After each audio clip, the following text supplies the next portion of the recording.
Incomplete People é uma série de horror digital criada pelo Vintage 8, o mesmo criador da série do Tandy Virus e The Children Under the House, que foi o meu primeiro Analog Horror, inclusive, e eu já tenho planos de trazer essa série aqui pro canal. Só tô sem tempo de cobrir uma série tão grande. Então, pra mim, já meio que fazia sentido que uma hora ou outra eu traria alguma coisa do Vintage 8 aqui pro canal, porque foi o meu primeiro contato com Analog Horror, e eu resolvi começar com essa nova série que ele publicou, chamada de The Incomplete People.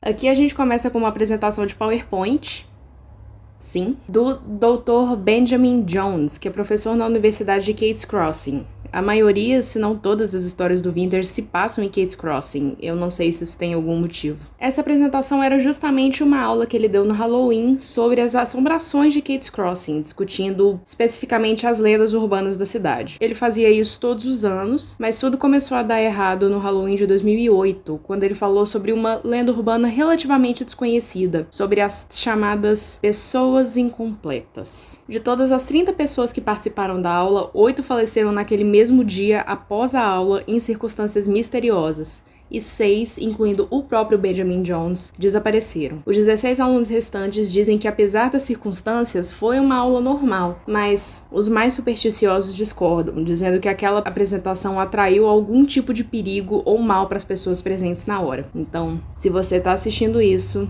é por sua conta e risco. Tá, mas quem são essas tais pessoas incompletas? Bom, são supostamente espíritos que têm partes dos corpos faltando e agora procuram por essas partes em outras pessoas. O Dr. Benjamin relata um dia ter recebido um e-mail de uma pessoa que se dizia ser uma ex-aluna chamada Michelle Astor, contando a história dessas tais pessoas incompletas, alegando que ela estava fazendo uma pesquisa sobre o assunto e queria saber se o Dr. Benjamin já tinha ouvido falar dessas histórias e enviou alguns casos relacionados às tais pessoas incompletas. Mas aí é que tá. Esses casos aparentemente não têm ligações entre si. São casos denominados casos isolados e que quase não têm nada em comum. Quase. A primeira história é sobre uma jovem chamada Jessica Bell, que inclusive foi aluna da Universidade de Cates Crossing. O caso aconteceu em 1985, quando a Jessica ainda era caloura da universidade. E, de acordo com relatos, ela era uma estudante focada e dedicada. Tinha poucos amigos, não namorava. Suas únicas atividades sociais eram as atividades extracurriculares que ela participava dentro do campus da universidade. Dias antes do seu falecimento, a Jessica tinha feito várias denúncias de gritos nos corredores do dormitório. Ela relatava ouvir uma mulher gritando: "Você roubou os meus braços", e ela chegou até a fazer vários boletins de ocorrência, mas não deu em nada, já que ninguém mais ouvia os gritos, só ela. Ela até gravou os gritos para mostrar para a polícia. Aqui é a gravação.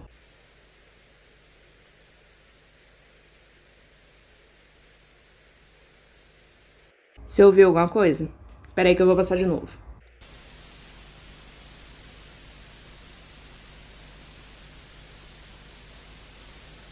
E aí, ouviu?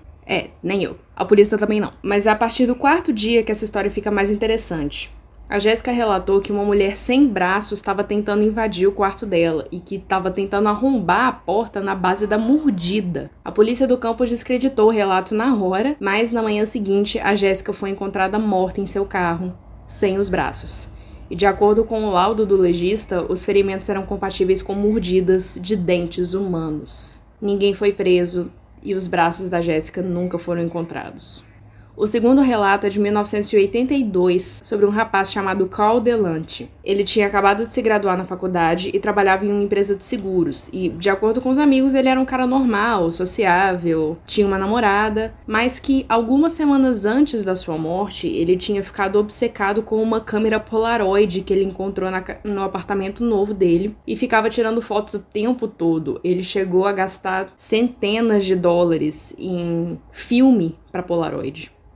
eram fotos vazias, tipo, sem nenhum objeto de foco. Chegou num ponto em que ele não passava mais de 10 minutos sem tirar uma foto apontada pro nada. Quando perguntado sobre o motivo, né, por que ele estava fazendo isso, o Carl disse que ele estava tentando se proteger. E de acordo com a sua ex-namorada Shelley, ele encontrou o que ele estava procurando, porque uma noite ele tirou uma foto e quando essa foto revelou, ele ficou apavorado. Ele disse que tinha um homem esfolado, né, ou seja, um homem sem a pele na foto. Mas a Shelley relatou não ter visto nada na tal da foto. Depois desse dia, o Carl se trancou no apartamento e não saía de jeito nenhum. Uns 3 dias depois, a Shelley foi até o apartamento do Carl, mas ele não atendia a porta. Ela conseguiu entrar no apartamento e lá dentro ela encontrou centenas de milhares de polaroids vazias por todo o apartamento, do chão até o teto. As fotos vazias, fotos de nada. Perto da televisão tinha uma poça de sangue seco e um único osso de um dedo indicador, que presumem ser do Carl. Mais uma vez, ninguém foi preso. Todas as fotos, com exceção de uma, foram destruídas. Na única foto restante, é possível ver uma mancha bem aqui no centro, que vagamente lembra uma forma humana, tá vendo aqui? E agora, dá pra ver melhor? Diferentemente dos alunos do Dr. Benjamin, eu não acho que seja Photoshop, já que a única forma de você tirar uma foto legítima de um fantasma é com um trem desses, porque revela na hora. Se você já assistiu aquele filme lá da Natri, você sabe do que eu tô falando. Terceiro relato. Em 1978, mais antigo ainda, um veterano do Vietnã chamado Daniel Smith, 2 semanas depois de voltar para casa, relatou estar vendo um homem dividido ao meio que vivia dentro da sua televisão. Não importasse quantas vezes ele mudasse de canal, o homem continuava lá, olhando para ele em todos os programas que ele assistisse. Ficou tão sério que o Daniel jogou a televisão fora e a esposa dele o convenceu a ver um médico, que o diagnosticou com a Síndrome do Vietnã, que hoje em dia é conhecida como Síndrome do Estresse Pós-Traumático. O Daniel acreditava que esse homem dividido era sua punição por todas as coisas que ele fez na guerra, segredos que ele levou pro túmulo, já que pouco tempo depois ele se envolveu em um misterioso acidente de trator que partiu seu corpo ao meio. Suas pernas nunca foram encontradas. Bom, a história fica um pouco mais complicada aqui. O Dr. Benjamin convidou a tal Michelle para conversar, mas ela respondeu com um vídeo e uma única pergunta: "Você vê alguma coisa aqui?" E agora eu faço a mesma pergunta para vocês que estão assistindo. Vocês veem alguma coisa nesse vídeo?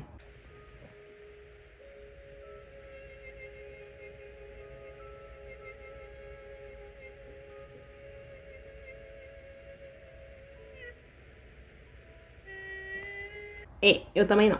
Ainda na troca de e-mails, o Dr. Benjamin pergunta exatamente o que era pra estar ali no vídeo e a Michelle responde que nos últimos dias um homem sem cabeça estava a perseguindo e explicou que era assim que as pessoas incompletas encontravam as suas vítimas. Ela escreve o seguinte: "Eu acho que é assim que eles te encontram. Eles vão atrás das pessoas que estão procurando por eles. E eu acho que não importa se você sabe ou não pelo que procurar. É uma coisa simples, como notar algo em uma foto, uma pintura ou um vídeo que você não tivesse visto antes. É quando você olha de novo e vê. É assim que eles te acham. E quando eles te acham, eles te dominam." E enviou o link de mais um artigo. O último relato da apresentação é a história de Amy LeBlanc, que ocorreu em 1992, um caso relativamente recente para a data da história de 2008. Ela tinha recém-mudado para Nova York na esperança de conseguir uma carreira musical. E um dia, enquanto ela visitava uma exposição de fotos com uma amiga, que incluía fotos da cidade de Nova York e dos seus habitantes vivendo suas vidas normalmente, a Amy notou algo. Uma mulher sem a mandíbula estava presente em quase todas as fotos. E, como vocês podem imaginar, ninguém mais conseguia ver essa tal mulher. Ela chegou a perguntar sobre essa mulher durante uma sessão de perguntas com o fotógrafo, mas ninguém acreditou. O fotógrafo se sentiu ofendido, achando que era uma piada de mau gosto, e a Amy foi convidada a se retirar. Depois disso, a Amy e a amiga que estava com ela decidiram sair para beber, mas a Amy não ficou muito tempo e voltou para casa mais cedo. Por volta da meia-noite, a amiga da Amy voltou para o apartamento que as duas dividiam e encontrou a Amy morta sem a mandíbula. Depois disso, o Dr. Benjamin enviou mais alguns e-mails para Michelle, mas não recebeu nenhuma resposta. Depois de alguns dias, quando ele tentou enviar outro e-mail, deu como endereço inexistente. A Michelle simplesmente desapareceu. O Dr. Benjamin visitou os arquivos com nomes dos estudantes para quem ele já tinha dado aula, mas em nenhum dos arquivos constava essa tal Michelle Astor. Então ele acreditava que fosse uma pegadinha. Seja lá quem essa tal Michelle fosse, tinha pregado uma peça bem elaborada no Dr. Benjamin, encontrando essas histórias que tinham alguns pontos em comum e enviando essas histórias para o doutor, e ele acabou fazendo esse trabalho de conectar os pontos com o pouquinho de pano de fundo que ela deu. Independente disso, é bom dar os créditos para essa pessoa que se utilizou do que o mundo digital é capaz de prover para criar uma história tão bem articulada. Ou talvez não. Talvez essa história sempre tivesse existido e continuará existindo. E é isso que importa, já que uma vez que uma ideia é colocada no mundo, ela ganha vida própria. Então, por mais que não seja totalmente realidade, também não é totalmente fantasia. E elas permanecem assim, incompletas, até que nós mesmos façamos as conexões. Tchau!